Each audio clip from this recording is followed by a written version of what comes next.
आप देख रहे हैं एपिसोड 5 और एपिसोड 1, 2, 3, 4 का लिंक डिस्क्रिप्शन में दिया गया है।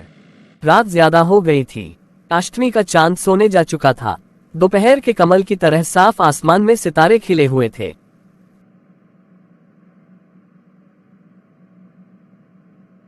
ज्ञानदास ने रंभा को गले से लगाया।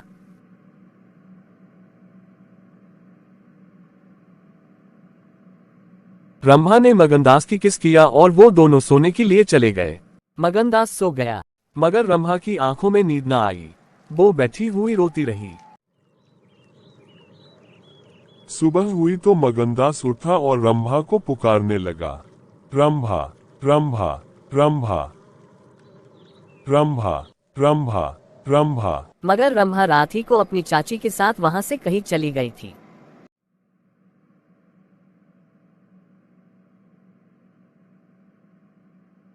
मगनदास को उस मकान के दरो दीवार पर एक मनहूसियत सी छाई हुई मालूम हुई कि जैसे घर की जान निकल गई हो। वह घबराकर उस कोठरी में गया जहां रंभा रोज चक्की पीसती थी। मगर अफसोस, आज चक्की एकदम निश्चल थी। फिर वह कुएं की तरह दौड़ा गया, लेकिन ऐसा मालूम हुआ कि कुएं ने उसे निगल जाने के लिए अपना मुंह खोल दिया है। तब वह बच्चों की तरह चीख उठा। वह रोता हुआ फिर उसी झोपड़ी में आया जहां कल रात तक प्रेम का वास था। मगर उस वक्त वह शोक का घर बनी हुई थी। जब जरा आंसू थमे तो उसने घर में चारों तरफ निगाह दौड़ाई। रंभा की साड़ी अलमारी में पड़ी हुई थी। एक पिटारी में वह कंगन रखा हुआ था जो मगनदास ने उसे दिया था। बर्तन सब रखे हुए थे, साफ और सुथरे। मगनदास सोचने लगा, रंभा, तूने रात को कहा था मैं तुम्हें छोड़ दूंगी। क्या तूने वह बात दिल से कही थी? मैंने तो समझा था तू दिल लगी कर रही है, नहीं तो तुझे कलेजे में छिपा लेता। मैं तो तेरे लिए सब कुछ छोड़े बैठा था। तेरा प्रेम मेरे लिए सब कुछ था। आह, मैं यूं बेचैन हूँ, क्या तू बेचैन नहीं है? हाय, तू रो रही है।